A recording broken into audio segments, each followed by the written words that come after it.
Hola, ¿qué tal? Y bienvenidos a un nuevo episodio de Movimiento Desencadenado.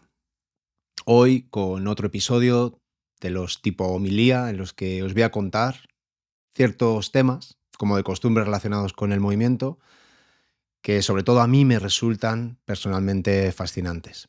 Y que si al contarlo en voz alta alguno de vosotros también lo encontréis interesante y os aporta valor, pues me sentiré doblemente satisfecho. Así que, si este tipo de episodios te gusta, quieres saber algo más de este tema, deja tu comentario y podemos seguir la conversación desde vuestras preguntas.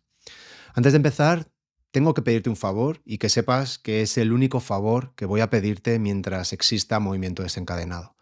Si estás escuchando estas palabras, es muy probable que seas parte del 75% de nuestra audiencia que consume nuestro contenido habitualmente y que aún no se ha suscrito ni a nuestro canal de YouTube ni a las plataformas de podcast. Al suscribirte, no solo nos ayudas a crecer, sino que te conviertes en protagonista de esta aventura.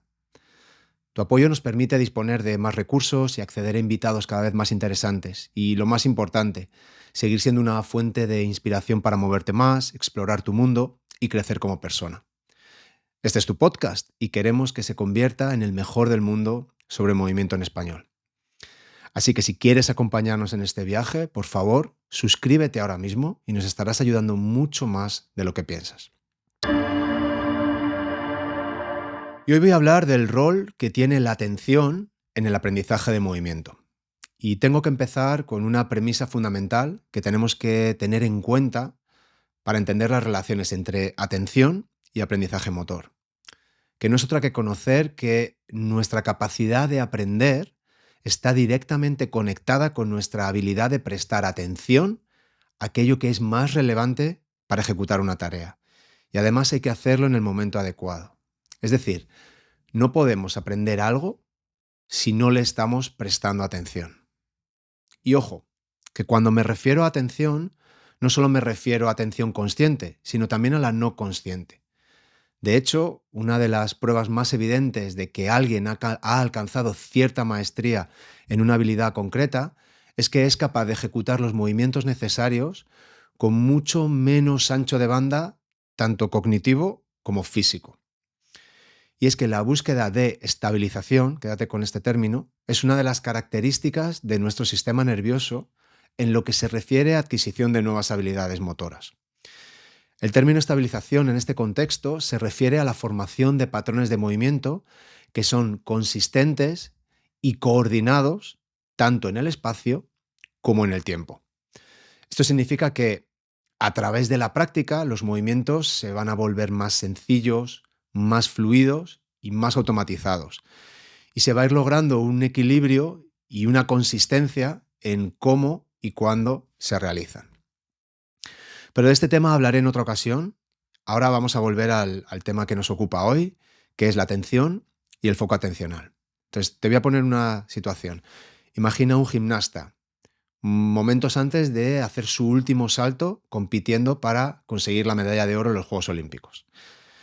Si este atleta quiere tener éxito, su atención no debería estar ni en el público, ni en la presión de los medios de comunicación, ni en las expectativas puestas en él por sus entrenadores o por quien sea. Para aumentar sus posibilidades de éxito, por supuesto dando por hecho que tiene las capacidades físicas y la técnica necesaria para estar en la conversación de ser campeón olímpico, su atención tendrá que estar completamente enfocada en el movimiento que ha de ejecutar a la perfección, en cómo mantener la precisión más absoluta en su salto, en conectarse con todas las sensaciones que emanan de sus sentidos, desde que sus pies abandonan el suelo hasta que vuelve a aterrizar de nuevo. Ese instante en el que se juega el ser o no ser campeón encapsula la esencia del enfoque atencional para producir movimientos complejos, que es la habilidad de alinear su intención, su percepción y su acción en la dirección adecuada y en el momento preciso. Esta atención, consciente y no consciente, perfectamente enfocada, es un pilar fundamental en el aprendizaje y la ejecución de acciones de movimiento. Sin atención, el potencial de aprendizaje está muy reducido. Por tanto, uno de los objetivos esenciales para potenciar el aprendizaje de movimiento es aumentar la atención a la tarea que se está ejecutando. Existen diferentes técnicas, diferentes estrategias que han demostrado ser bastante efectivas para aumentar la concentración y el foco. Por ejemplo, podemos utilizar la imaginería motora, es decir, utilizar imágenes mentales que alineen nuestra intención, percepción y acción. Las imágenes son de alguna forma metáforas mentales del movimiento que queremos ejecutar y que nos ayudan a conectar de forma más orgánica en la ejecución del propio movimiento. De todas las imágenes mentales que podemos emplear, sin duda, las imágenes mentales de tipo cinestésico o kinestético son las más eficaces. La idea de este tipo de imágenes es recrear las sensaciones corporales que la persona sentiría si estuviera haciendo el ejercicio tal cual se lo está proponiendo su profesor. Entonces, te pongo un ejemplo. Si te tumbas boca arriba, con las piernas flexionadas y los pies apoyados sobre el suelo, y yo te pido que eleves ambos pies sin que cambie la posición de la pelvis, pues de primeras probablemente pensarás que eres capaz de hacerlo correctamente. De hecho, cuando lo estés haciendo, estoy seguro que tendrás la convicción de que estás cumpliendo la tarea a la perfección. En cambio, si te pido que antes de levantar los pies del suelo lleves la atención a tu sacro, te concentres en toda su extensión sobre el suelo, te imagines el sacro muy pesado y conectado al suelo, como si estuviera imantado o como si estuviera hundido en la arena de la playa, y que sin perder un gramo de la presión que tienes en el sacro, trates de levantar ambos pies del suelo a la vez, te darás cuenta enseguida lo complicado que es, por lo menos en los primeros intentos, y que es difícil elevar ambas piernas a la vez sin mover un ápice tu pelvis. ¿Y qué es lo que ha cambiado? Pues lo único que ha cambiado es el nivel de atención que has conseguido enfocar en un punto determinado de tu anatomía. Si yo como profesor no te ayudo a dirigir tu atención a los lugares de interés, podrás practicar todo lo que quieras, que el progreso seguramente no vaya a ser espectacular. Pero hay otras estrategias que son útiles para mejorar la atención, y una de ellas es de sobra conocida. Consiste en hacer la tarea interesante y divertida, convertirla en un juego. Si la tarea, por ejemplo, es mantener un palo en equilibrio sobre nuestra palma de la mano el mayor tiempo posible y el palo se está cayendo todo el rato, solo tenemos una explicación, que es que nuestra atención, consciente y no consciente, se ha ido a otra parte. Si fuésemos capaces de mantener plena atención en controlar el palo no se caería, pero eso no es fácil. Si añadimos un componente de juego, por ejemplo, cada vez que se cae el palo que está en la palma de tu mano, pongo 5 céntimos en un bote. Te aseguro que vas a observar una mejora inmediata en el tiempo que eres capaz de mantener el palo en equilibrio sin que se caiga. Otra estrategia sería tratar de entrar en la zona, que se llama. Este concepto de la zona viene de la teoría psicológica del estado de flow y básicamente consiste en exponerse a tareas que te resulten interesantes y entretenidas y que impliquen cierta dificultad, pero no demasiada. Porque si la tarea es muy fácil, pronto va a ser aburrida y vas a perder la atención. En cambio, si es imposible de conseguir y no somos capaces de acercarnos a ni siquiera atisbar cierto éxito, acabaremos abandonando. Así que buscar un equilibrio entre el nivel de dificultad y el nivel de facilidad mantiene nuestra atención y promueve que haya un pique muy saludable con la tarea. Vamos a avanzar sobre el tema de la atención y vamos a entrar en un ámbito que ha sido ampliamente estudiado en el campo de ciencias de movimiento, que es una de las cosas que quería tratar hoy, que es el tema del enfoque atencional. Y lo primero que tienes que saber es que existen dos grandes categorías principales cuando hablamos de enfoque atencional. Tendríamos el enfoque atencional interno y el externo. El enfoque interno es el aprendizaje motor, que sería como el acto de afinar un instrumento antes de un concierto. y se centra en desarrollar la conciencia del propio cuerpo, en concentrarte en las sensaciones de los tejidos, de los músculos y las articulaciones y en los mecanismos internos del movimiento.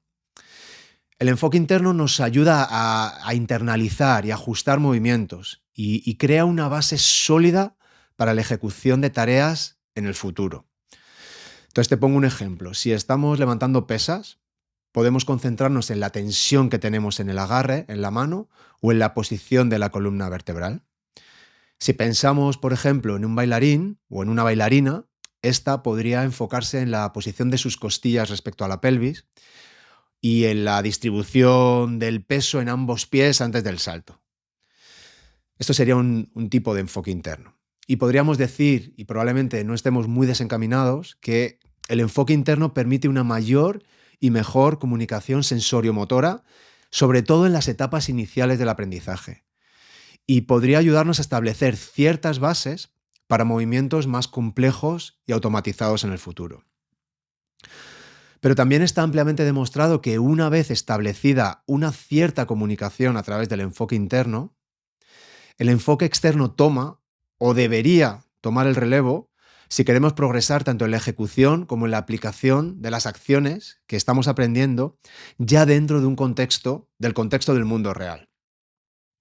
El enfoque externo centra la atención en el impacto que tiene el movimiento en el entorno.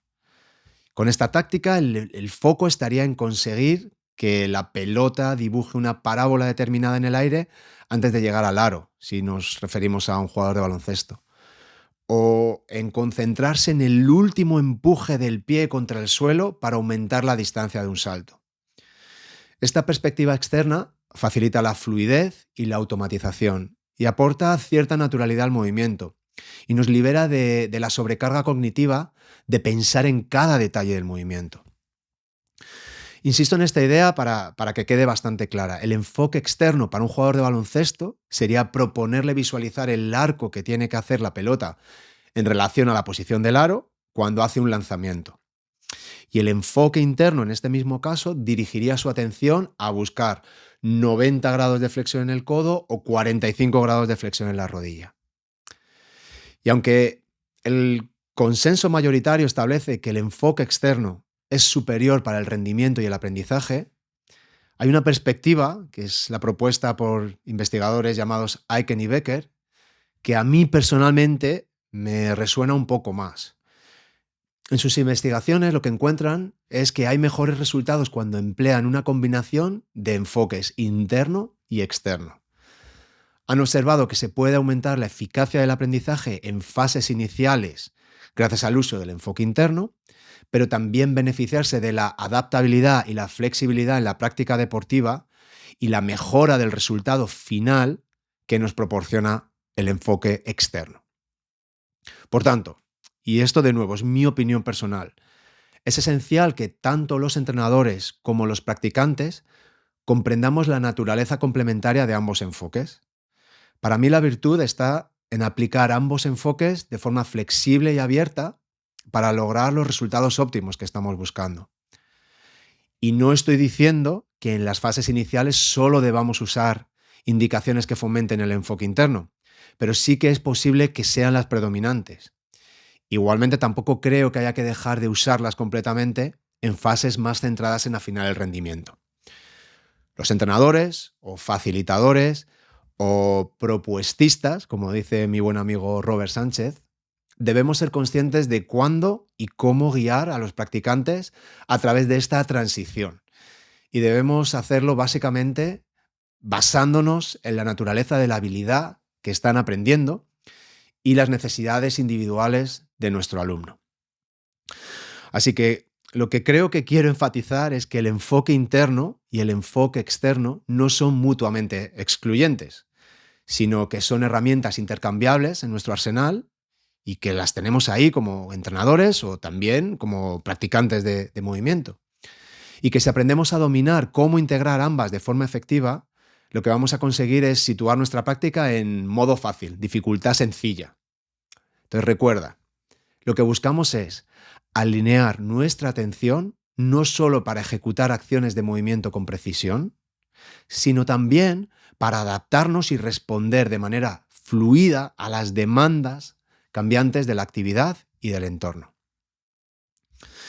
Y para acabar ya con este tema de la atención, hay un par de estudios que para mí son bastante interesantes porque relacionan el foco atencional con las lesiones, en este caso en deportistas, en atletas. Los estudios se centran en cómo la recuperación de lesiones deportivas en atletas experimentados está asociada con un cambio hacia un enfoque de atención interno, un enfoque atencional interno. Lo que pudieron observar durante sus investigaciones es que durante la recuperación de una lesión, los atletas tienden a centrar su atención sobre el área lesionada. Y lo que discuten es que esta tendencia puede tener efectos tanto beneficiosos como perjudiciales. A corto plazo, el que la atención se desplace hacia el enfoque interno puede ayudar en la rehabilitación y puede evitar la sobrecarga. Pero a largo plazo es absolutamente necesario que el atleta disminuya esta tendencia hacia la vigilancia interna para poder recuperar los niveles de rendimiento previos a la lesión. Rob Gray, que es el autor de este estudio, sugiere que la asimilación de un enfoque de atención externo es crucial para atletas de alto rendimiento y por tanto es uno de los objetivos de la rehabilitación. Es decir, tenemos que conseguir que vayan pasando de un enfoque interno vigilante hacia la zona que se ha lesionado hacia un enfoque externo más basado en recuperar su rendimiento y su confianza en el movimiento que están ejecutando. Así que esto más o menos es lo que os quería contar hoy sobre la atención en relación al aprendizaje de movimiento. Pero inevitablemente se cruza un tema que creo que los entrenadores no tenemos del todo bien resuelto. Y me refiero a las indicaciones verbales, a las instrucciones que les damos a nuestros alumnos. Y es que si queremos centrar la atención, da igual que sea con un enfoque interno o un enfoque externo, tenemos básicamente dos opciones. O utilizamos la manipulación del contexto a través de restricciones o, inevitablemente, tendremos que utilizar indicaciones verbales. Y, de hecho, si lo piensas detenidamente, en realidad las indicaciones verbales se pueden considerar como una especie de restricción cognitiva, con la que enfocamos la atención donde consideramos que es más necesaria. Por cierto, adelantarte que se viene un vídeo sobre el enfoque de entrenamiento basado en restricciones y que pronto lo subiremos al podcast. Así que, de nuevo, suscríbete para escucharlo justo cuando salga del horno. Bueno, ¿y por qué creo que los entrenadores no entendemos bien las consecuencias de emplear malas tácticas en nuestras indicaciones verbales? Pues porque fundamentalmente creo que el entrenador, en ciertas ocasiones, siente demasiada presión, la presión de estar diciendo cosas constantemente. En otras ocasiones lo que sucede es a lo mejor lo contrario. La primera sería una falta de confianza y por eso digo muchas más cosas de las que en realidad son necesarias. Pero en otras ocasiones, en la contraria, tenemos un ego desmedido donde adoptamos una posición que creemos que lo sabemos todo y que le lleva o nos lleva a demostrar constantemente todo lo que sabemos y lo bueno que somos. Te lo digo yo que he caído en ambos errores y no pocas veces. Y seguramente he estado más años de mi carrera profesional actuando a través de la inseguridad o del ego que lo contrario. Hasta que pude darme cuenta de que el proceso de aprendizaje no va sobre mi propia experiencia, sino sobre la de mis alumnos y que para ello mi papel es acompañar y acompañar de la forma menos intervencionista posible. ¿Y cuál es mi propuesta a la hora de utilizar el uso de indicaciones verbales explícitas para los que somos entrenadores? Pues yo abogo por lo que podría resumir en un equilibrio entre orientación, que es mi parte, y autonomía, que es la parte del alumno. Para mí, un enfoque efectivo debe equilibrar las instrucciones explícitas, pero nunca influir negativamente sobre la autoconfianza del atleta. Por tanto, queremos orientar su atención hacia las fuentes de información que son clave, pero no queremos imponer las soluciones. Y recuerda que ya lo he comentado en otros episodios, si queremos realmente ser de ayuda a nuestros alumnos, sobre todo con vistas al largo plazo, Nuestro objetivo debería ser siempre promover un aprendizaje más profundo y adaptativo. Y para que sea adaptativo, ellos mismos deben entender que son los protagonistas, que va de ellos todo este proceso, aunque nosotros seamos los supuestos expertos y nos estén pagando por enseñarle cosas que ellos no conocen en este momento. Pero ellos son los protagonistas, no nosotros. Y por eso soy tan crítico con el exceso de indicaciones de algunos entrenadores. Porque el exceso de indicaciones nos va a llevar inexorablemente a una desconexión de la situación en el contexto. La experiencia de aprendizaje es de alguna forma co-creada entre el alumno, que es quien lo percibe, y lo percibido, que es el contexto. Y ese contexto lo crea el profesor. Por tanto, estamos jugando constantemente tanto con el entorno, con el contexto, como con las necesidades individuales del atleta. Así que, resumiendo todo esto que os acabo de contar, y de nuevo, esta es mi opinión, según mi interpretación, basada en mi experiencia, en lo que estoy leyendo, en mis propias reflexiones, y no estoy diciendo que esto sea la única verdad, es lo que yo pienso ahora. Pero para mí, en un proceso de entrenamiento o de enseñanza de movimiento que sea efectiva, yo propongo que es una muy buena idea tener en cuenta ciertas premisas. Por ejemplo, que las indicaciones verbales actúan como restricciones cognitivas y lo que hacen es enfocar la atención donde es más necesario. Que es crucial equilibrar las instrucciones explícitas con la autonomía del atleta, que no nos podemos pasar diciendo cosas, que hay que permitir que ellos se desarrollen. Que es nuestro trabajo orientar la atención hacia las fuentes de información que son clave para que ellos aprendan a resolver el problema de movimiento por sí mismos. Nosotros les tenemos que dar pistas hacia dónde tienen que poner su atención y hacia dónde probablemente puedan encontrar una solución, pero no es nuestro trabajo imponer soluciones. Y por último, ten claro que el exceso de indicaciones desconecta al atleta, al practicante, de su entorno. Así que nada, si has llegado hasta aquí, primero felicitarte porque has demostrado tener una muy buena capacidad de atención a largo plazo. Y segundo, darte las gracias de corazón por tu tiempo y tu interés en aprender y en mejorar tu práctica. Si tienes alguna pregunta o comentario sobre este u otros temas relacionados con el movimiento, compártelo con nosotros de alguna forma, como sea. Y así podemos ajustar nuestro contenido a cuáles son tus necesidades reales, tanto como practicante como profesor de movimiento. Nada, muchas gracias por tu apoyo, muchísimas gracias por formar parte de la comunidad de Movimiento Desencadenado y nos vemos en la próxima.